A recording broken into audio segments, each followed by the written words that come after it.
you started the recording as I well? just did as of 12:16.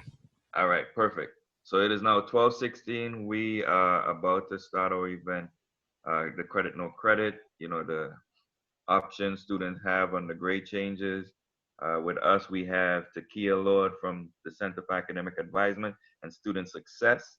Got Say that that right. 5 times quick and you'll be good. You got Natalie Coombs, who's the Executive Director of the Enrollment Services Center under Registrar. Hi, everyone. Hi. Randall Clark, who is the Director for the SEEK. I'm looking for Marcus. And Marcus Richardson, who will introduce himself.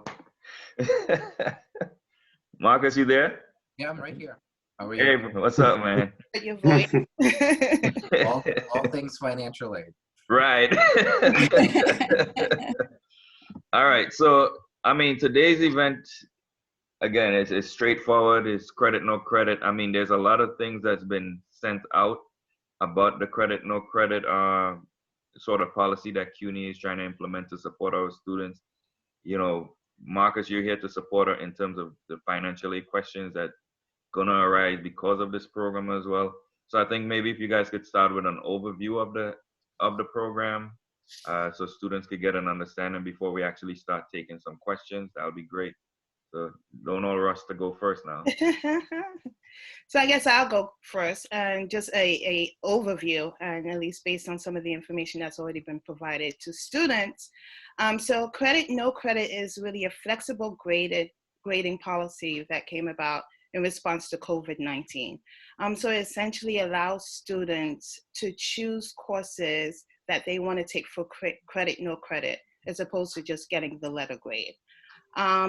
This is going to apply to all credit-bearing courses. So that includes Gen Ed requirements, majors, minors, electives. We've got an increase from students who are doing study abroad for their electives, internships. It's any credit-bearing course.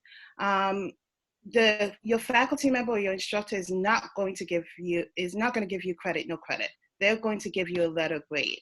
And the student has the flexibility to then decide if they want to do credit, no credit for that course. So you could do it for any and all courses that you're taking for spring 2020. So your passing grades, A, B, C, D, will all convert to a CR and you'll get the credit for it. And an F will convert to no credit. You have up until June 25th or 20 days after your final grade is submitted to go ahead and opt in, and the credit grade can be transferable between all CUNY schools. I think that's just an overview or some of the highlights of the policy. I don't know if Takia, anyone else has anything to add. Yeah, I think you summed it up well. I just want to highlight, because we had a few questions coming in terms of an advisement office. Students were concerned that, what if I got a D minus? And the minus part is included in those letter grade as well, just to clarify that. So it's not just a D. If you get a D minus, and of course the system will allow you to do that as well. And we're just encouraging students to be sure and you seek wise counsel before you go in and elect to change your grade. We do understand that if you're applying to, let's say, to be a CPA, if you're applying to go into medical school, if you're planning on, and outside of the CUNY system, we do understand that when you elect for this option, it may affect entrance into a program that you may want to go into, or may not, right? So this is affecting many different institutions across the nation. So it's a good chance that you might be transferring, applying to go to a graduate or PhD program, and they will understand that, spring 2020 was just, COVID-19. So you just want to be sure that you seek wise counsel, you speak to the heads of the admissions areas, you speak to your faculty advisors to ensure that you know what you're doing before you go ahead and opt for whatever you decide to do.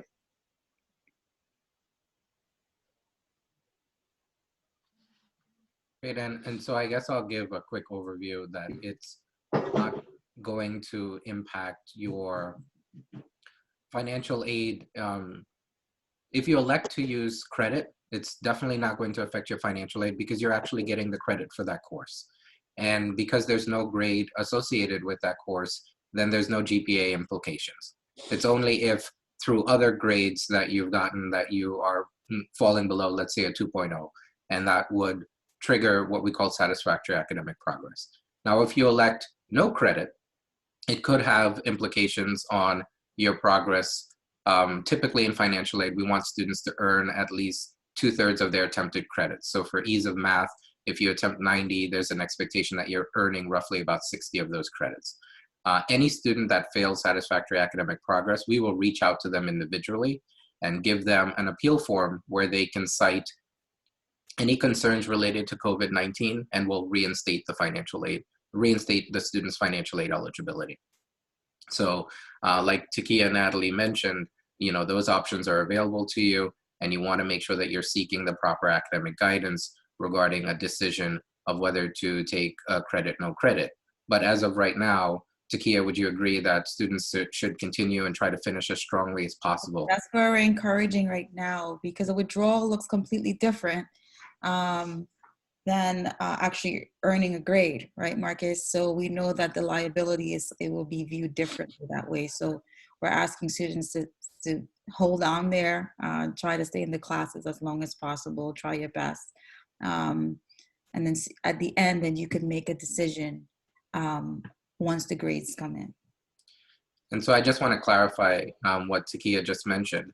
So if you withdraw from your courses, that's not what we're talking about here. Credit, no credit is after you've completed the semester and you get a letter grade from the faculty. Then you have 20 business days after that grade has been submitted to make a decision whether to elect to get credit or no credit. But if you withdraw prior to that, then there could be financial aid implications. And I strongly recommend that if you're thinking of or already have withdrawn from all of your courses, that you reach out to your financial aid advisor. And you can do so by going to brooklyn.cuny.edu/financial aid.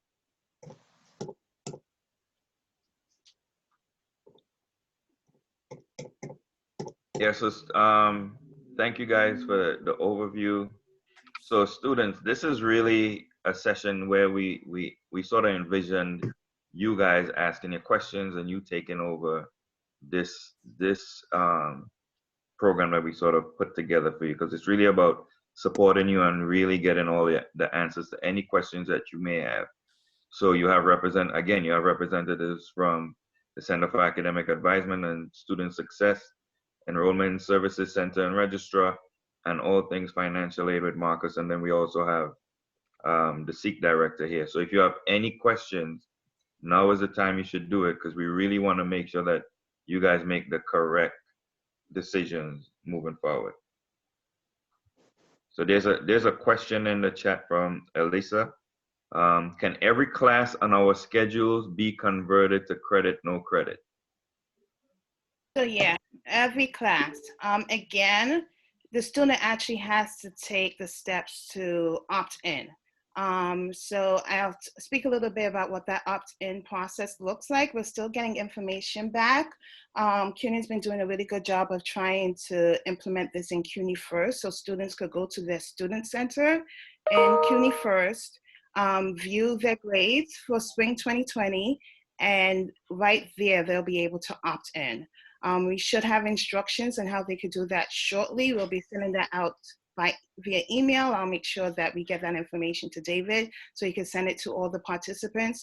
But to answer that question, yes, you can elect to do this for all of your courses for the spring 2020 semester. So there are a couple other questions. Z asks, can I apply no credit for my last major class? And if so, can I graduate if I opt in? Yeah. Yeah, you can. What is your major? I'm just curious. Feel free to use the mic, Z. Computer science. Yeah, you can. Okay, so Mohammed, he asked, would you recommend, it's a recommendation, huh? A pre-med student to use the pass-fail option for a pre-med class? This has been, we've been referring students, and Dr. Silbring and his team has been researching what medical schools across the nation is looking at in terms of what's happening due to COVID-19. And we've been deferring questions regarding that to him, because we do understand within the CUNY system, we're accepting the credit, no credit. But we do understand that there are various very competitive programs where that may be or may not. Again, we understand that this is affecting everyone across the world, right? Across the globe. So he and his team are been answering those questions. So I would refer you to reach out to Dr. Steven Silbring for a response for that. You're welcome. I have a question. This is Deborah. One of my friends has been having a really rough time in class, and practically has stopped corresponding with her professors, corresponding with anybody.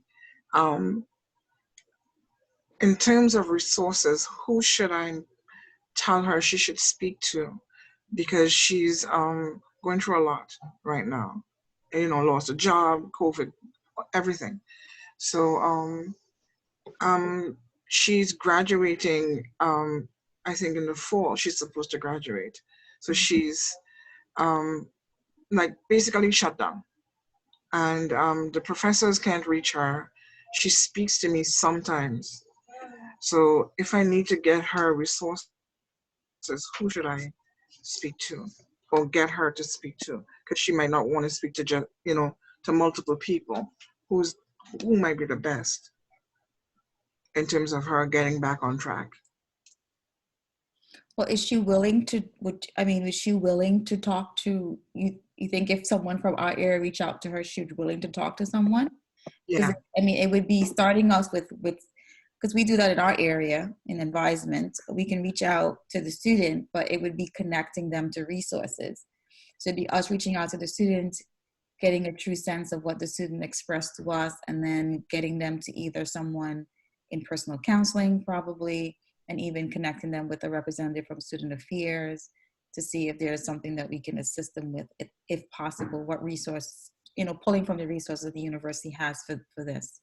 Yeah, I've been trying to get her to speak to someone, but I would recommend advisement, because as you said, you'll have an overview and will be able to help her along. And I think what worries her more than anything else right now is graduating, and she feels like she's just failing everyone.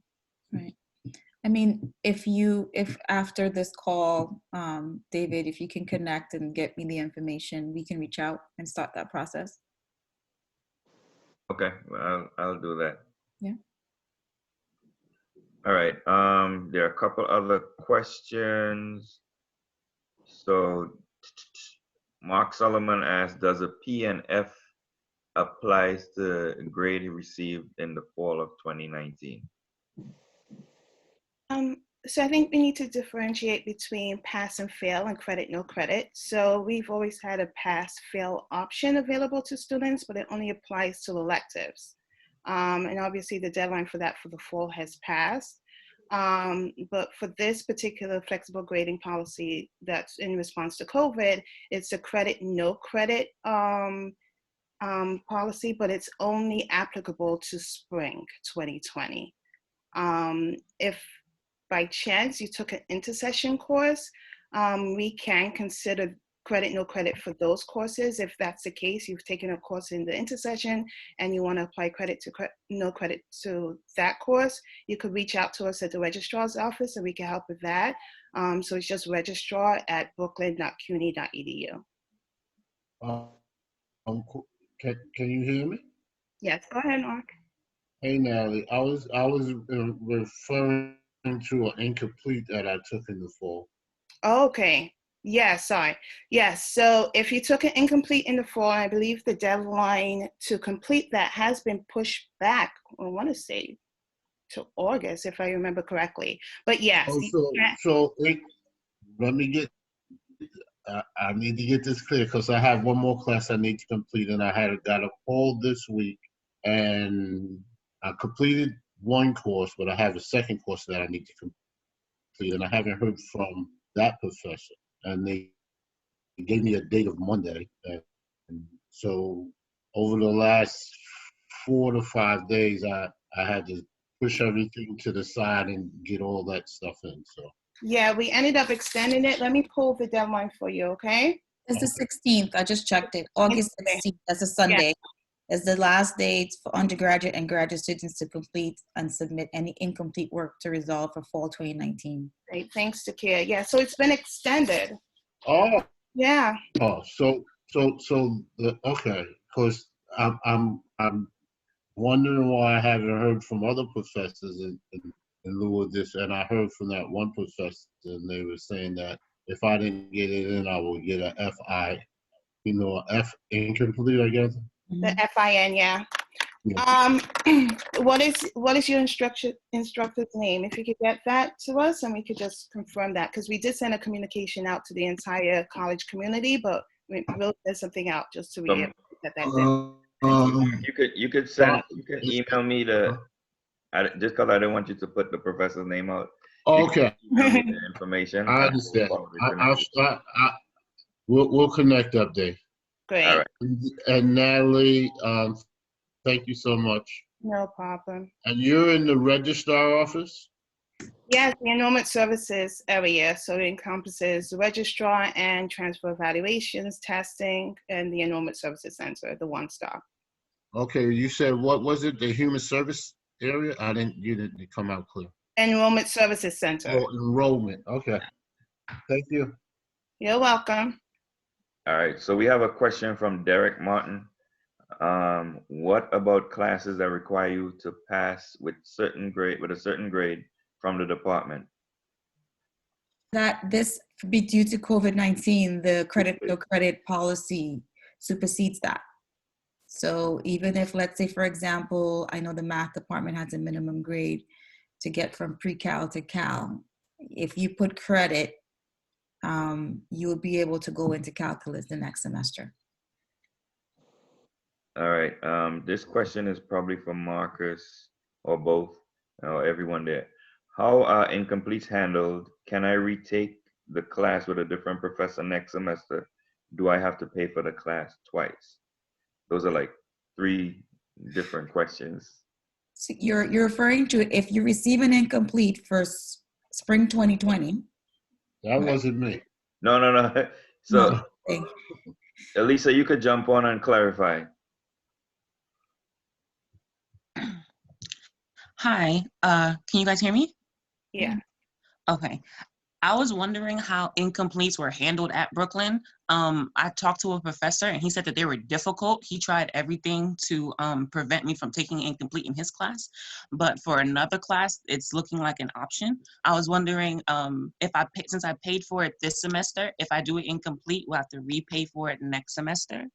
No. And can I change professors as well? Because I didn't really like this professor with this class. No. So if you receive an incomplete for the course, that's just giving you a time frame to submit and complete the missing work to get an actual letter grade, right? Oh. So it wouldn't be you reaching out to you wouldn't be able to get another professor. You'd have to complete whatever was missing as a requirement for that specific class with that specific instructor for that specific term, right? And in the academic calendar online on the college website, it will actually outline what the date would be to clear the missing incomplete for the following term, right? I'm not sure, I didn't check what the deadline specifically for spring 2020 is. We can check that for you. It's on the academic calendar. December 23rd. Okay. So by December 23rd, you'd be required to submit whatever missing work is necessary to actually receive a passing grade, hopefully, for the course that you took for the semester. Okay, thank you. Thank you. All right, so Mohammed asks, would anything happen to financial aid if you supposedly make all of your classes credit, no credit? So it's not pass or fail, it's credit, no credit. Okay, so so very important to clarify here that credit, no credit. So if you elect to choose credit, no credit for all of your courses, it depends on what option you choose for each individual class. So if there are 4 classes and you choose credit for each of them, because you've gotten within that spectrum of an A through D, then you progress, you've earned that credit. Now, if some of the courses you select no credit and you're on the cusp of not earning, 2/3 of your attempted credits. I mentioned before, you attempt 90 credits. Typically, we want you to earn at least 60 for financial aid eligibility purposes. So that's the only way that financial aid would be impacted by this decision. And those specific students that would end up not meeting that requirement, we will reach out to those students individually and provide them with an option to submit documentation so that we can reinstate their aid eligibility. All right. Is that good, Mohammed?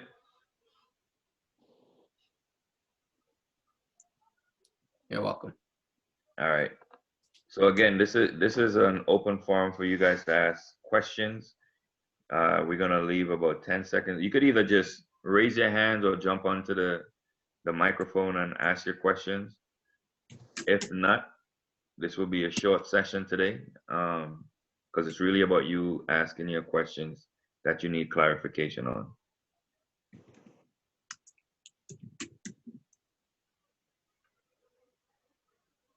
Yeah, so Mohammed, it's not pass fail, it's credit no credit. Pass fail is two different things, and maybe Takio and Natalie could explain that.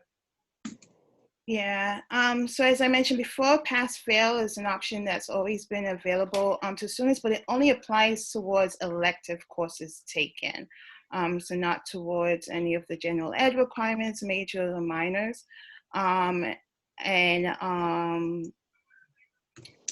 That there's a deadline for that for this semester of May 14th, I believe, but honestly, credit, no credit is a much broader option, and that's only going to be applicable to spring 2020 in response to COVID-19. So this whole conversation is about the flexible grading, credit, no credit option. Usually when if you opt for credit, no credit, pass fail, right? And you opt for pass fail. Let's say you completed the elective course and let's say you end up getting a B. You would never see that. It will always show up as a P. Right? The credit, no credit option, you actually get to see a letter grade, and then you get the option to decide whether you want to keep the letter grade or change it to just credit after the grade comes in. Yeah. I just have to add that, and I think that's why it's termed the flexible grading policy, because unlike so many other colleges and universities across the country, you have the option to keep some of your letter grades or to do credit, no credit. There's a lot of flexibility there, where other schools is kind of just like, well, take credit, no credit for all of your courses, or you have to do letter grades for all your courses. The other reason it's so flexible is you get to see the grade that you're going to receive in the class before making this decision. And you have 20 days after the fact, after you've received your final grade, to kind of sit with it, sleep on it, kind of figure out, is this a good decision for you? And to just, if you may want to do it, like I said, for 1 or 2 of your courses, but you don't necessarily have to do it for all. Natalie, I have a question. Sure. What if a student elects for credit, no credit, and then they want to go back to their letter grade? Would they be able to do that? So no, it's not reversible. It's not reversible. But if it's within the time frame, so if after the grade comes in and then, one day they say, okay, I'm going to do it. And then I think within the 20 days, they can opt and go back. Correct, Natalie? So that was our initial impression. But at this point, I think once you elect into it, the decision is final. So really take that time, think about it before electing into it. Mm-hmm.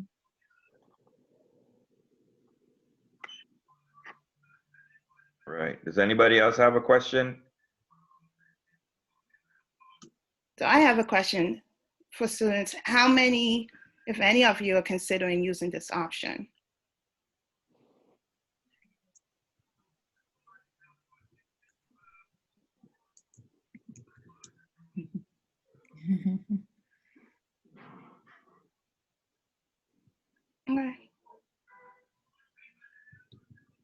Okay, so I guess most people here would definitely be using it.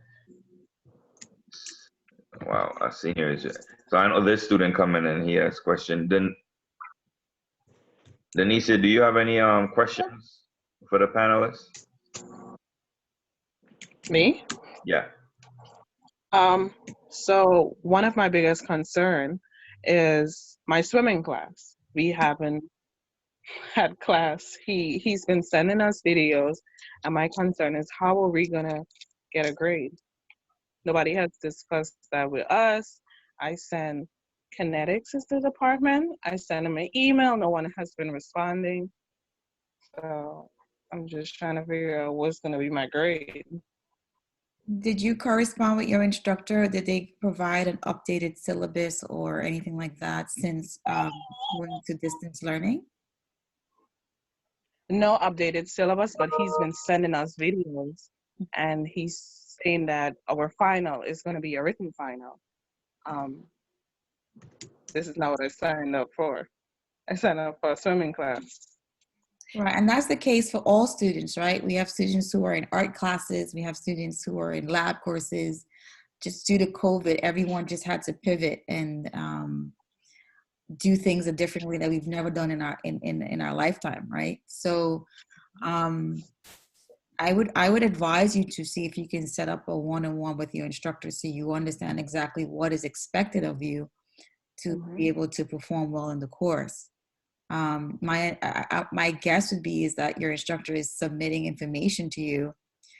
Are you watching the videos? What are you expected to do? I guess it just is like, that's his way of sort of like teaching how to swim, I guess, virtually. Yeah. Actually, I just interrupt because I actually took the swimming course at Brooklyn College, which I absolutely love, a couple of semesters ago, and there was an actual written final based on the videos that were shown, and it was a substantial percentage, I believe, of the final grade. But I think definitely, Tiki is saying I would advise you to do the same thing, to reach out and see, how you're going to receive that final grade, what percentages is final going to be, what other work is going to be considered to make up the final grade. So Okay. I have a question. So were faculty supposed to send updated syllabi for students? Not now, some of them just kind of continued, but because there were times that was lost, right? Whereas every week you had stuff done, and then there was, I think we had 2 postponements, right? So I know some of them, what they did was, okay, well, they either moved some information back. I know some faculty took some information out. So that's what I mean by update. Because there was some time missing that, you have every week there are assignments due. Exams were pushed back for some students as well.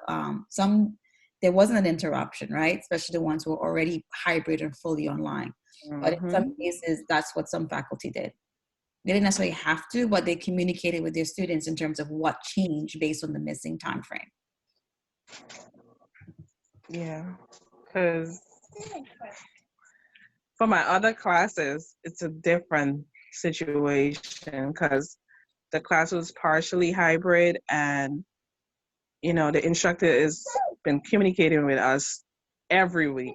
Like, this is due, make sure you do this. This is how you guys are going to be graded and everything. With him, when the whole COVID-19 started, he said, every Monday and Wednesday, I'm going to send you guys videos. Yeah, that hasn't been happening. We got 3 videos, and that's about it.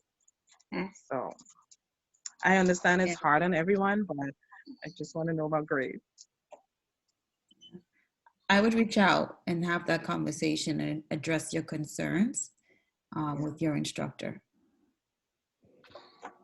Okay. One more question before I go. What's gonna happen with summer classes? Because it's a scavenger hunt to pick classes for the summer and the fall.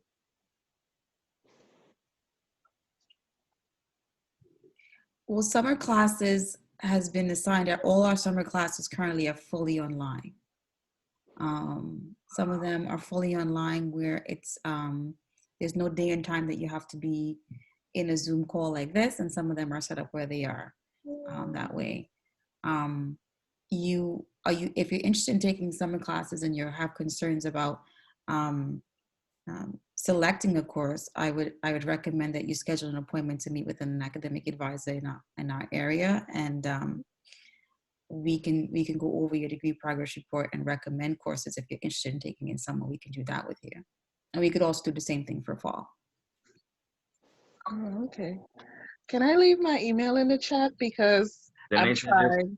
just email me and I will I'll follow up with everyone on the panel for you. Oh, okay. All right. Thank you. All right, no problem. Dave, All right. can you hear me? Hmm? Yeah. Dave, I need your email, okay? So do you want me to throw my email in the chat, or? No, I got your email already, Mark. We emailed each other last week for the other program. We did. Yeah. All right, so shoot me an email and I'll update you on what I need. All right, no problem. Arsenio, I know you had questions yesterday that I couldn't necessarily answer. Do you still have questions today for anyone on the panel? Yes, I do have a question, David. Let's see. Hold on. Let me take this out. Yeah, I wanted to know, like, how does it look on the transcript with the withdrawal or no credit? I mean, which one looks better on the transcript?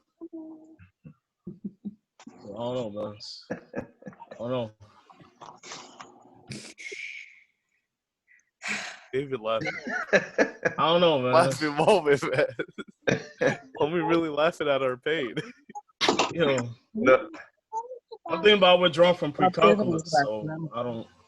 Yeah. So, so remember, with credit, no credit, as long as you get a passing grade, you receive a credit. Ultimately, that's seen as, again, you got a passing grade in it. If you get a W, it means you were unable to complete the course and you ended up withdrawing.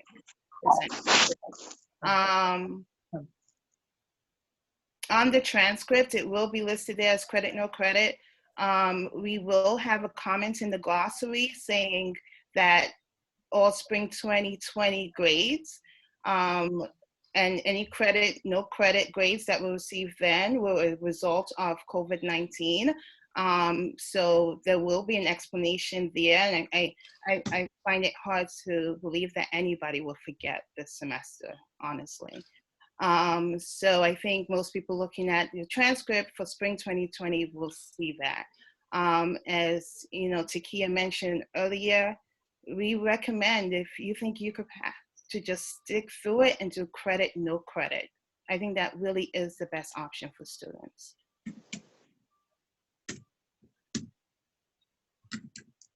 Yeah, I heard that. All right, because even if you get a D- from what they've been explaining, that's a pass.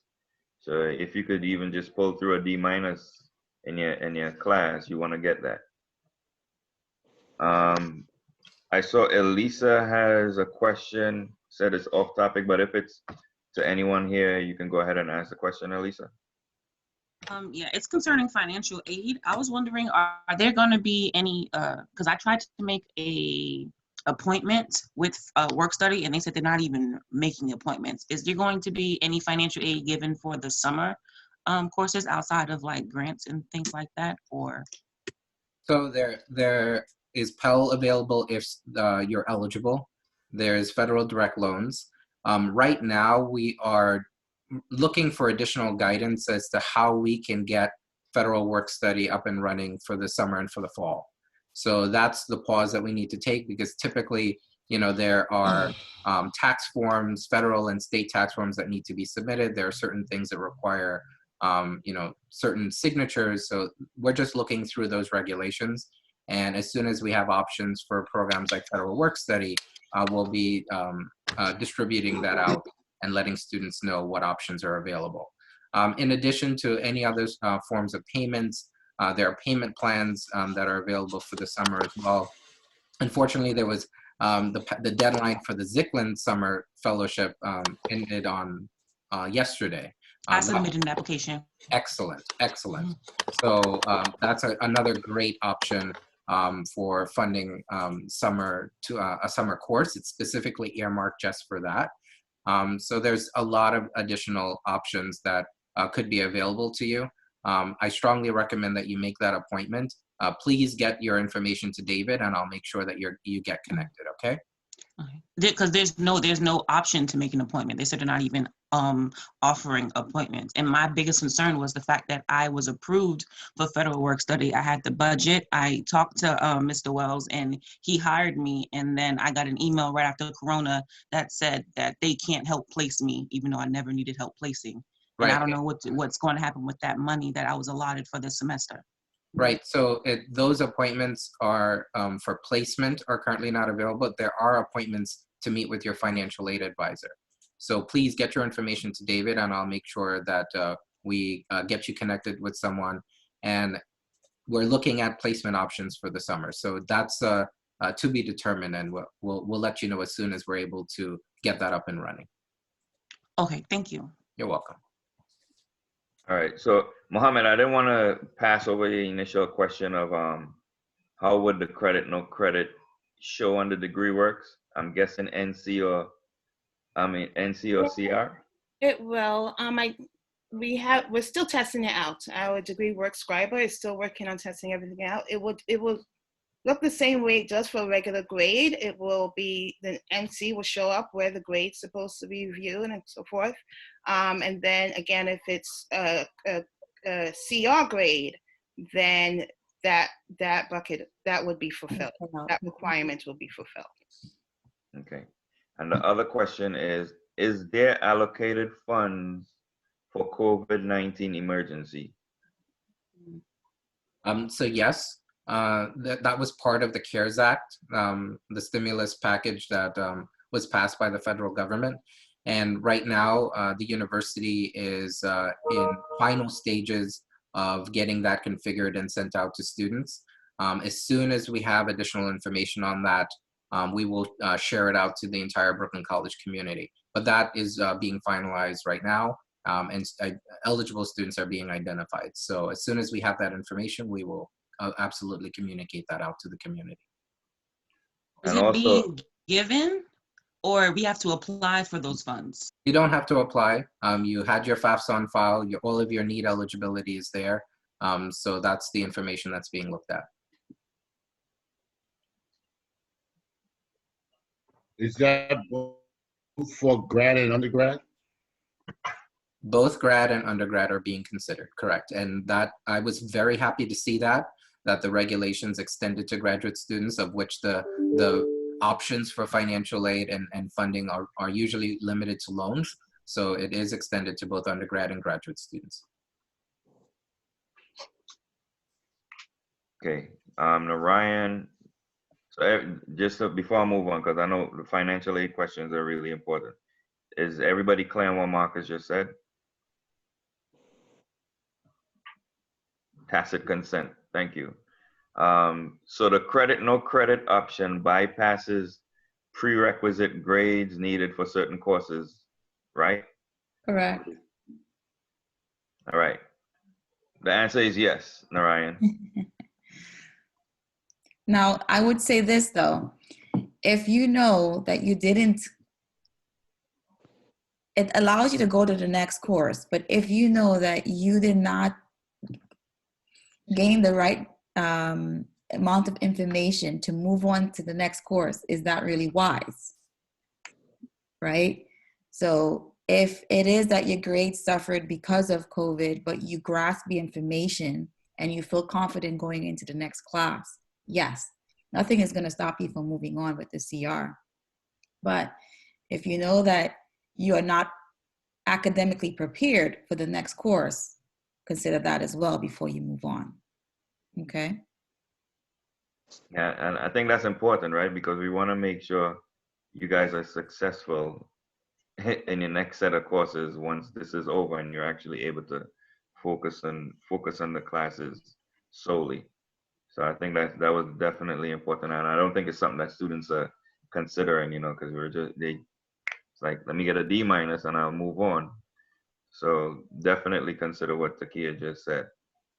I'm gonna count to 10, And if nobody says anything, we're gonna shut it down.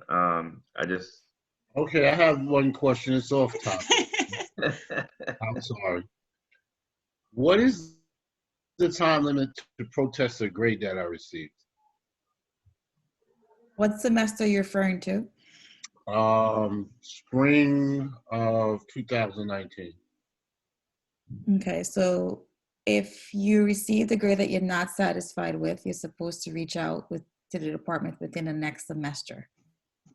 That deadline has passed, but you can still reach out to the deputy chair and chair of the department and still make a case if you wish.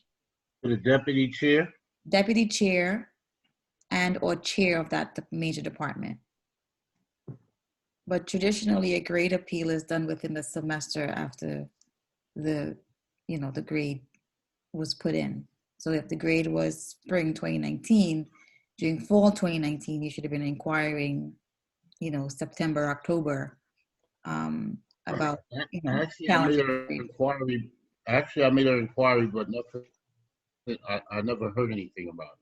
Yeah, because each department has an internal process that they do where the faculty will review your case. You would submit documentation as to, you submit the syllabus, what exams you did, what papers you did, what quizzes you did, what you feel you should have earned, what you earned, and you make a case. That way you put everything in writing and the department makes a decision whether or not they feel that the grade is incorrect or you actually earned the grade that you received.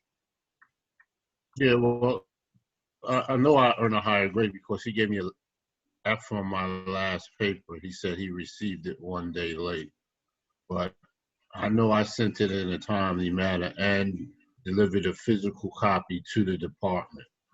Mm-hmm. And so he lowered my grade. I think I wound up getting a B minus, and that was due to getting an F on the last paper, which was submitted. And I know I did credible work. So that just, I mean, for my grade point average, it affects it. So to challenge that grade. Plus, I have the email showing that I sent it to his Brooklyn College email, but he said he couldn't retrieve it. So Mark, I think, and maybe you all could correct me. Would this be something that he would start with the ombudsperson in student affairs, or is that something he goes through the department? He can, if he has an extra layer of support from student affairs. I think that definitely helps in terms of expediting things instead of kind of like doing it on his own. Okay. Mark, I'll forward you the contact information for the ombudsperson in student affairs as well. Okay, Dave. Good luck. All right, no problem. Does the no credit policy apply to all CUNY schools? Yes. Is there going to be a tuition price hike after COVID-19? Mark, I don't think tuition didn't increase for fall of 2020, correct? Am I right? No, that's a decision that the Board of Trustees makes. Yeah. And that decision has not been made at this moment. So that's what I can say on that. Okay. All right. So do we do the, Elisa, you have a question? Yes, one more question. Ms. Combs said that there was going to be like an explanation of the no credit policy. I mean, is there going to also be like a little notation of the grade you would have received, or just the COVID-19 credit explanation and that's it? Like, is the school I may be going to be able to know, like, you got credit, no credit, and then you also got, like, you would have gotten the D- for that class? Oh, I see. No, the original grade will not be on the transcript itself. If a case comes up where you need that information, you can reach out to the registrar's office and we can see if we could provide you with a letter. Okay, thank you. All right. So we're gonna start the countdown. 1. Thank you, Mohammed. All right. So with that said, I want to thank Takia, Natalie, and Marcus for coming and sharing this important information for our students. Anybody who has questions, you could email me, dwells@brooklyn.cuny.edu, and I will forward the information to, our host today. And I know they're going to be sending some information, if necessary, whatever information they send, we will send it to all the participants in here. But again, thank you all for the help. This is recorded, so we're actually gonna set it up on the BLMI YouTube channel in the coming days. And for folks who are joining us on Facebook Live, thank you for joining. Everyone be safe. All right. Bye, David. Take care. Bye. Thank you. Bye, guys.